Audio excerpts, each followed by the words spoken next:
Hi friends, welcome to Saro story.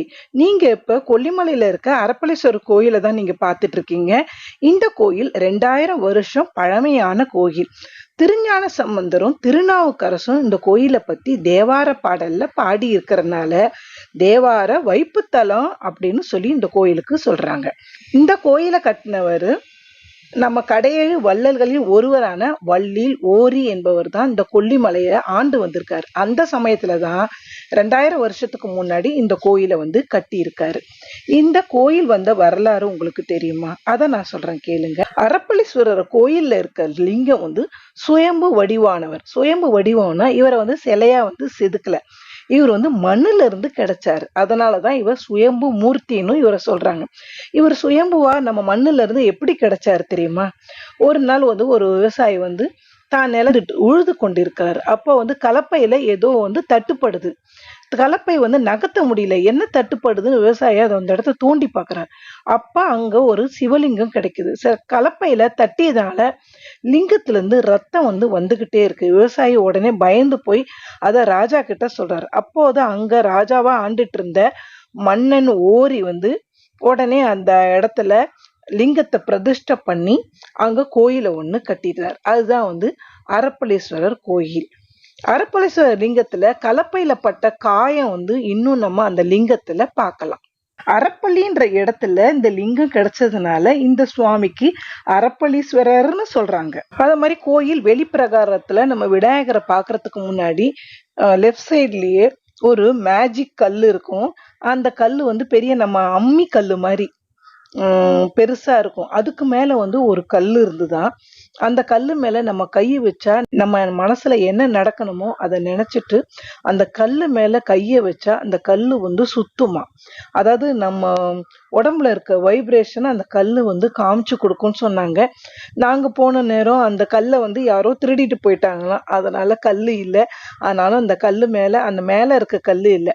அதனால அந்த கல்லு மேல வச்சு நாங்க மனசுல நினைக்கிறத வேண்டிக்கிட்டோம். அதுக்கப்புறம் இந்த கோயில்ல இன்னொரு சிறப்பு என்ன இருக்குன்னா, இந்த கோயிலுக்கு உள்ள நீங்க போனதுக்கு அப்புறம் மூலவர அரப்பளீஸ்வரரை பார்த்தபடியே நின்னுகிட்டு பார்த்தா ஒரு இடத்துல நம்ம அம்பாள் அந்த பக்கம் இருப்பாங்க, பக்கத்திலேயே விநாயகர், முருகப்பெருமாள். நம்ம 4 பேரையும் ஒரே நேரத்துல நம்ம அவங்கள பார்க்க முடியும். நம்ம மூலவரை பார்த்தபடியே இருந்து பார்த்தாலும் 4 பேரும் நம்ம தரிசிக்க முடியும் ஒரே நேரத்துல. அந்த சிறப்பு இருக்கு. அப்புறம் இன்னொன்னு ஒரு சிறப்பு இருக்கு. நம்ம அம்பாள் அறம் வளர்த்த நாயகி சந்நிதிக்கு முன்னாடியே ஒரு மண்டபம் மாதிரி, அதாவது தலைக்கு மேலேயே அவங்க கோயில்ல நம்ம சாமியை பார்த்த மாதிரியே நின்றுட்டு மேல பாத்தீங்கன்னா மேற்கூரையில மேற்கு பக்கமா இருக்க அஷ்டலட்சுமி உடைய கூடிய ஸ்ரீ சக்கர எந்திரம் மேல அழகா வடிச்சிருப்பாங்க. அது கீழே நின்று நம்ம வழிபட்டா நமக்கு லட்சுமி கடாட்சம் கிடைக்கும்னு சொல்றாங்க. அதனால நம்ம அறம்பளத்த நாயகியை பார்க்கும் போதே மேல சீலிங்க பாருங்க, அங்க ஸ்ரீ சக்கரம் இருக்கும். அதை பார்த்து வேண்டிக்கலாம்.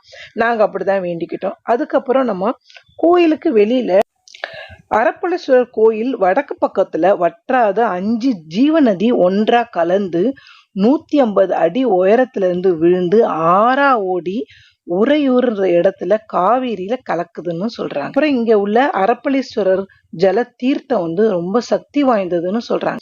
ஐயர் இந்த அரப்பளீஸ்வரர் அந்த பேர் எதனால வந்ததுன்னு சொல்றாங்க. அதை நீங்களும் கேளுங்க. ஒரு காலத்துல பஞ்சமா இருந்ததுங்கம்மா. இந்த ஆத்துல மீன் இருந்தது. மீனை புடிச்சு நூற வெட்டிட்டாங்க. வெட்டி குழம்பு வச்சாச்சு. குழம்பு வச்சுட்டு குளிச்சுட்டு சாமி கும்பிட்டு போய் பார்த்து கரண்டி விடுறாங்க. கரண்டி விட்டோடனே அந்த மீன் உயிராகி விட்டது. குழம்புல இருக்க மீன் வெந்த மீன் உயிராயிருச்சு. அந்த அறுத்த மீனை பொருந்தி அரப்பளீஸ்வரன் பேர். இந்த நதியில குளிச்சுட்டு இங்க சாமியை கும்பிட்டு போனீங்கன்னா உங்களுக்கு ஏதாவது பாவங்கள் செஞ்சாலும் தீருன்னு ஐதீகம் இருக்கு.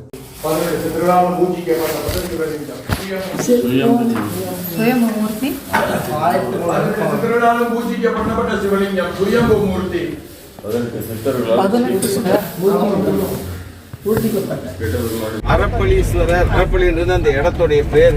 அங்க இருக்கிற ஈஸ்வரர் 18 சித்தர்கள் வணங்கின இடம் சிவனை. 18 சித்தர்கள் அமானுஷ்ய சக்தி இங்க ஜாஸ்தியா இருக்கு. யாரும் தனியா எல்லாம் போயிடாதீங்க. ஆமா, சித்தர்கள் அருவமாகவும் உருவமாகவும் நடமாடுவாங்களாம் இங்க.